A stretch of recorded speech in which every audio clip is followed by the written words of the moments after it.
तो सबसे पहले हमें एक स्क्वायर बनाना है जिसकी डायमेंशन क्या लेनी है, हमको यूनिटी लेनी है, ठीक है। तो for that we can take एक स्पेशल केस ले लेते हैं, ठीक है। स्पेशल केस में व्हाट वी कैन एज्यूम,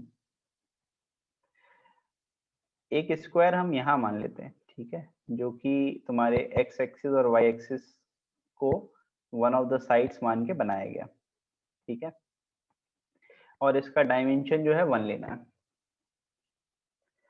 तो what will be the equation of this vertical line, ये वर्टिकल लाइन का इक्वेशन क्या हो जाएगा, that will be x is equals to 1 and इसका इक्वेशन हो जाएगा तुम्हारा y is equals to 1, x axis का क्या हो जाएगा x is equals to 0 and y is equals to 0, ठीक है।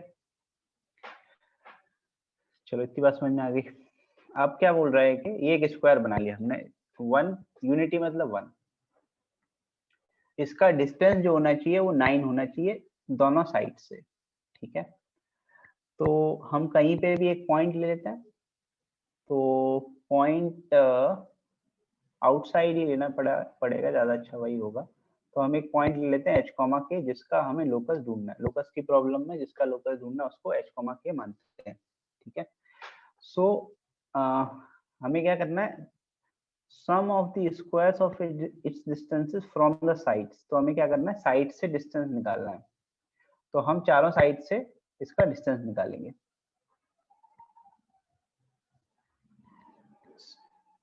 हमें यहाँ पे क्या करना है, इस पॉइंट का चारों साइड से डिस्टेंस निकालना है, ठीक है। मतलब P पॉइंट का इससे भी डिस्टेंस निकालेंगे, P पॉइंट का इससे भी डिस्टेंस निकालेंगे, चारों से डिस्टेंस निकालेंगे। तो मैं तुम्हें एक एक करके समझाता हूँ। सबसे पहले तो ये समझ लो कि हमने एक स्क्वायर बना लिया है जिसका डायमेंशन जो है वो यूनिटी है। यूनिटी मतलब 1 सेंटीमीटर मान सकते हो या 1 यूनिट मान सकते हो। अब डिस्टेंसेस से मेरा क्या मतलब है समझो जरा। अगर मुझे इस एक्स एक्सिस से दूरी निकालनी है, x axis is one of the sides, कभी भी अगर तुमसे बोला जाए कि पॉइंट से लाइन का डिस्टेंस निकाल लो तो क्या करते हो, वर्टेक्स से डिस्टेंस निकालते हो? नहीं। जब पॉइंट का साइड से डिस्टेंस निकालना होता है तो always go for the perpendicular, ये मतलब होगा नहीं। तो एक्स एक्सिस से क्या डिस्टेंस इस पॉइंट का, जल्दी बोलो, what is the distance of this point from x axis? तो के हो जाएगा भाई, तो के स्क्वायर। वैसे ही दूसरी साइड क्या है, देखो ऑल्दो हमें पता है कि स्क्वायर यहीं खत्म हो गया है, बट इसको हम क्या मान लेंगे, इट इज एक्सटेंडेड, क्योंकि डिस्टेंस हमेशा परपेंडिकुलर ही बताई जाती है, ठीक है। So the other distance will become as h। बात समझ में आ रही है? सो पहला हुआ के स्क्वायर, दूसरी साइड से हुआ h स्क्वायर। अब इस साइड से बताओ जरा, y इज इक्वल टू 1 से डिस्टेंस कितना हो जाएगा, ये डिस्टेंस कितना हो जाएगा from here to here? Total distance k है, ठीक है, उसमें से 1 हम निकाल देंगे, ये 1 है, तो टोटल अगर k है और इसमें से तुम 1 हटा देते हो तो कितना बचेगा, k माइनस 1। समझ पा रहे हो बात? So the distance from this y is equals to 1 comes out to be k minus 1। चलो भाई, x एक्सिस डिस्टेंस कितना हो जाएगा, सॉरी x एक्सिस बोल रहा हूँ, x इज इक्वल्स टू 1 इस वाली लाइन से, तो इस वाली लाइन को भी हमें क्या है, ऐसे एक्सटेंड कर लेना है और यहाँ से डिस्टेंस निकालना है, ये वाला। तो टोटल यहाँ से यहाँ तक का डिस्टेंस कितना है तुम्हारा, h है, और उसमें 1 हम कम कर लेंगे। समझ में आ रही है बात? तो क्या हो जाएगा, मतलब डिफरेंस कितना हो जाएगा, डिफरेंस तो h माइनस 1 हो जाएगा ना। इसका x कोऑर्डिनेट कितना है, h है, और ये वाली साइड जो है 1 पे है।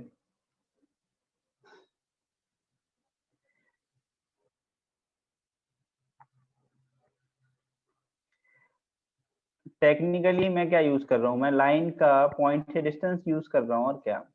अरे ये पॉइंट है, ये लाइन है, how to find the distance?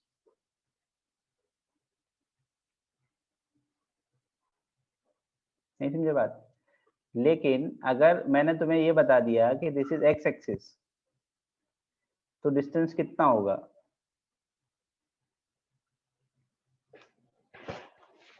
ठीक है, तो डिस्टेंस डायरेक्टली पता है क्योंकि एक्स एक्सिस है तो डायरेक्ट डिस्टेंस के हो जाएगा, तब तुम्हें डिस्टेंस फॉर्मूला के बारे में सोचना है। अगर तुम्हें फिर भी लगाना तो तुम लगाओ, मुझे कोई प्रॉब्लम नहीं है। ठीक है, अच्छा स्क्वायर क्यों कर रहे हैं? स्क्वायर मैं अपनी मर्जी से नहीं कर रहा हूँ, सवाल में बोल रहा है sum of the squares of its distance from the sides. 4 side है, 4 डिस्टेंस है, चारों का स्क्वायर करना। समझ गए बात? ओके, तो 4 साइड से डिस्टेंस निकाला, सब डिस्टेंसेस का स्क्वायर किया, इसको हमें 9 से इक्वेट कर देना। Okay, so this becomes 9. Now we just need to expand these. तो लोकस की प्रॉब्लम वैसे भी h को x और k को y से हमें रिप्लेस करा देना होता है, तो ये शुभ कार्य कर लेते हैं। तो ये बन गया तुम्हारा y square plus x square y minus 1 square x minus 1 square is equal to 9. Just need to simplify this. We'll expand x minus 1 का होल स्क्वायर में बेसिकली हम फॉर्मूला लगा सकते हैं of a square b square.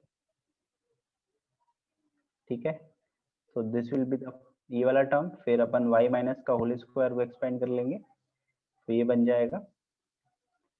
फिर हम x square को तो x स्क्वायर ही लिखेंगे, y स्क्वायर को y स्क्वायर ही लिखेंगे, 9 के बराबर आ गया। Then you can take like terms together.